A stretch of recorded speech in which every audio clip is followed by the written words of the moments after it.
Nah, teman-teman, seperti yang kita tahu, bernapas adalah proses memasukkan oksigen ke dalam tubuh dan mengeluarkan karbon dioksida dan uap air dari tubuh. Sistem pernapasan manusia terdiri dari organ-organ pernapasan yaitu rongga hidung, faring, laring, tenggorokan atau trakea, bronkus, bronkiolus, alveolus, dan paru-paru. Mari kita bahas struktur dan fungsinya satu persatu. Pertama, rongga hidung. Rongga hidung merupakan tempat masuknya udara dari luar. Rongga hidung selalu lembab karena adanya lendir. Di dalam rongga hidung juga terdapat tulang hidung, serabut saraf pembau atau olfaktori, serabut saraf menuju otak, dan rambut-rambut halus atau silia saraf pembau. Selaput lendir dan silia berfungsi menyaring debu dan kotoran yang masuk ke hidung, mengatur suhu udara, dan mengenali bau melalui saraf olfaktori. Organ pernapasan kedua, faring atau TK. Udara dari rongga hidung akan masuk ke faring. Faring merupakan persimpangan antara rongga hidung ke tenggorokan atau saluran pernapasan dan rongga hidung ke kerongkongan atau saluran pencernaan. Pada bagian belakang faring terdapat laring. Berikutnya, laring. Pada laring terdapat pita suara dan epiglotis atau katup pangkal tenggorokan. Pada waktu menelan makanan, epiglotis menutupi laring sehingga makanan tidak masuk ke tenggorokan. Sementara itu, pada waktu bernapas, epiglotis akan membuka sehingga udara masuk ke laring lalu menuju tenggorokan. Di bagian bawah epiglotis terdapat tulang rawan tiroid yang membentuk jakun yang lebih tampak pada laki-laki daripada wanita. Selanjutnya, trakea atau batang tenggorokan. Trakea berbentuk seperti pipa dengan panjang kurang lebih 10 cm. Trakea bercabang dua dalam paru-paru membentuk bronkus. Dinding trakea terbagi tiga, yaitu lapisan terluar terdiri dari jaringan ikat, lapisan tengah terdiri dari otot polos dan cincin tulang rawan.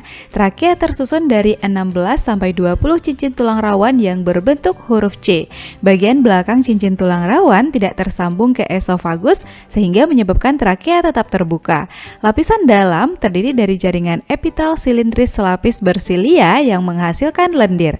Lendir berfungsi menangkap debu dan mikroorganisme yang masuk saat menghirup udara. Selanjutnya, debu dan mikroorganisme didorong oleh silia menuju belakang mulut. Silia berfungsi menyaring dan mengeluarkan benda asing melalui batuk.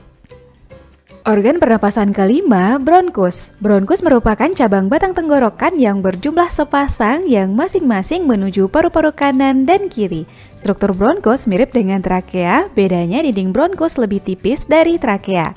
Bronkus bercabang membentuk bronkiolus. Berikutnya, bronkiolus. Bronkiolus merupakan cabang bronkus. Bronkus kanan bercabang menjadi 3 bronkiolus, sedangkan bronkus kiri bercabang menjadi 2 bronkiolus. Bronkiolus bercabang-cabang menjadi saluran yang makin halus, kecil, dan dindingnya tipis. Bronkiolus tidak punya tulang rawan, tapi punya silia. Setiap bronkiolus bermuara ke alveolus.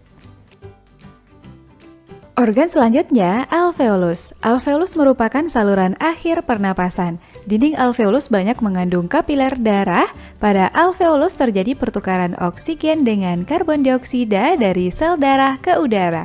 Struktur alveolus yang mendukung pertukaran gas yaitu dinding yang sangat tipis sehingga gas-gas dapat berdifusi dengan mudah melewati membran alveolus.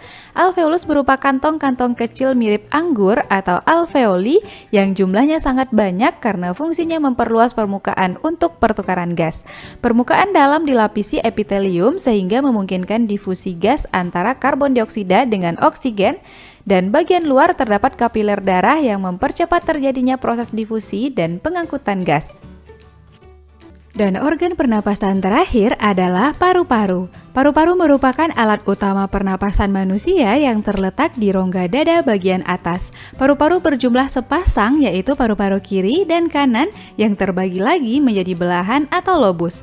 Paru-paru kanan mempunyai 3 lobus sedangkan kiri 2 lobus. Paru-paru dibungkus oleh selaput tipis rangkap 2 yang disebut pleura. Kedua paru-paru dibatasi oleh cairan pleura yang berfungsi sebagai pelumas sehingga mencegah terjadinya gesekan antara paru-paru dan dinding dada yang bergerak saat bernapas. Nah teman-teman, itulah keseluruhan organ pernapasan kita. Bisa dipahami ya?